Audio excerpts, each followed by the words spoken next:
You think you know Nikola Tesla? The internet worships him as the god of electricity, the man who invented the 20th century and got screwed by Thomas Edison. You picture him as a cool, mysterious genius in a sharp suit, shooting lightning from his fingertips, but that is a lie. Hollywood and Elon Musk sold you a fantasy. The real Nikola Tesla didn't die a hero. He died a skeletal, starving virgin in a filthy hotel room, covered in bird feathers, confessing his undying sexual and romantic love to a pigeon. Yes, a pigeon. This isn't a sci-fi movie. This is a horror story about mental illness. Tesla wasn't just eccentric. He was a prisoner of his own broken brain. He was a man who could visualize an AC motor in perfect detail, but couldn't touch a human hair without vomiting. He could light up the world, but he couldn't handle eating dinner unless he had exactly 18 napkins. Forget the cool genius. We're going to look at the man who amputated his own humanity to become a machine, and how the world chewed him up and spat him out. To understand Tesla, you have to understand the torture chamber inside his skull. Today, we would diagnose him with severe obsessive-compulsive disorder, OCD. But back then, people just thought he was a freak. His life was ruled by the number 3. If he walked to his laboratory and the number of steps wasn't divisible by 3, he would panic and walk around the entire block again to fix it. He couldn't eat soup unless he calculated the cubic volume of the bowl first. But his phobias were even worse. He had a violent physical disgust for pearls. If a woman wore a pearl necklace to dinner, Tesla couldn't eat. He would literally have to leave the room or risk throwing up. He couldn't touch another human being's hair. The very texture made his skin crawl. He refused to shake hands because he was terrified of microscopic germs. In a time before antibiotics, Tesla lived in constant terror of the invisible world. He washed his hands until they were raw and cracked. While he was inventing the future, he was mentally trapped in a tiny, sanitized box, unable to connect with the messy, dirty humans he was trying to save. We call him a genius, but Tesla called himself a receiver. His inventions didn't come to him through math or logic, they hit him like epileptic seizures. Since childhood, Tesla suffered from blinding flashes of light that would override his vision. In these flashes, he would see machines spinning in midair. He didn't need blueprints. He could build an engine in his mind, run it for weeks in his imagination, and then check it for wear and tear, all without touching a piece of metal. But this wasn't a superpower, it was a neurological nightmare. He often couldn't distinguish between his hallucinations and reality. He would see a vase on a table, but he couldn't tell if it was real or a phantom projected by his brain. To ground himself, he would wave his hand through objects. Imagine living like that, never knowing if the world around you is real or just a firing synapse.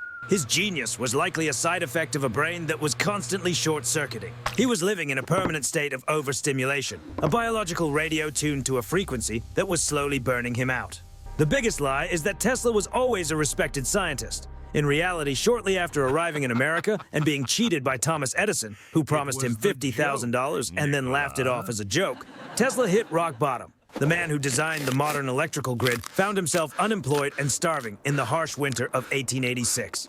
He didn't get a job in a lab. He got a job digging ditches for electrical cables, cables that he should have been designing. Imagine the smartest man on earth, wearing a tattered coat, standing knee-deep in freezing mud, swinging a shovel for $2 a day alongside uneducated laborers. They mocked him. They had no idea that the shivering skinny guy next to them held the secrets of the universe in his head. He was humiliated, crying himself to sleep in cheap shelters.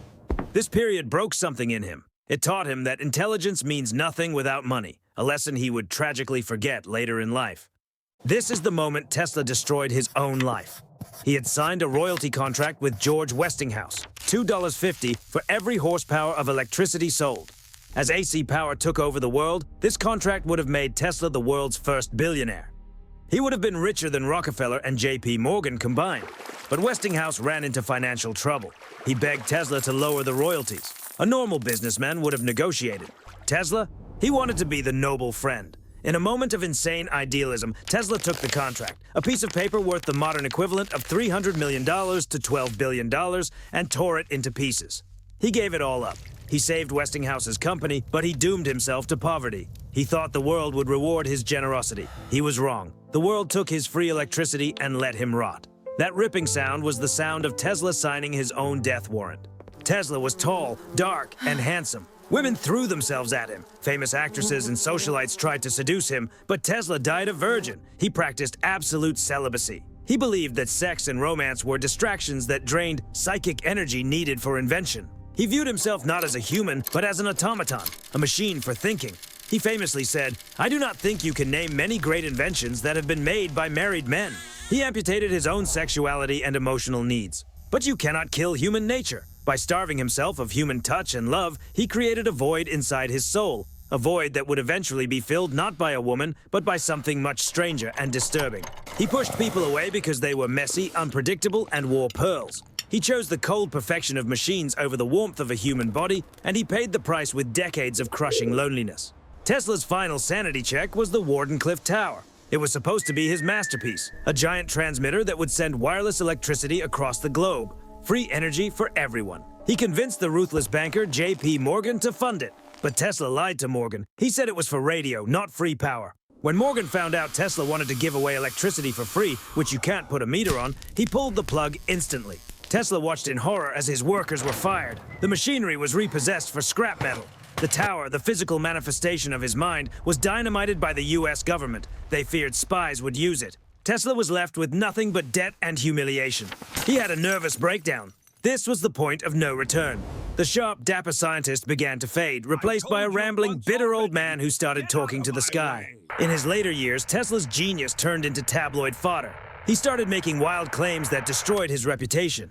One night, while testing a radio receiver, he heard rhythmic clicks. Instead of assuming it was atmospheric static, Tesla concluded he was receiving messages from Mars. He announced this to the press. "I have heard the Martians." The scientific community didn't just disagree, they laughed at him. The newspapers that once hailed him as a wizard now treated him like a crazy uncle. He became the Florida man of physics. He started claiming he had invented a death ray that could destroy 10,000 airplanes at once. He tried to sell this imaginary weapon to the British, the Soviets, and the Americans to pay his hotel bills. He was selling the vapor of his own madness, desperate for anyone to take him seriously again.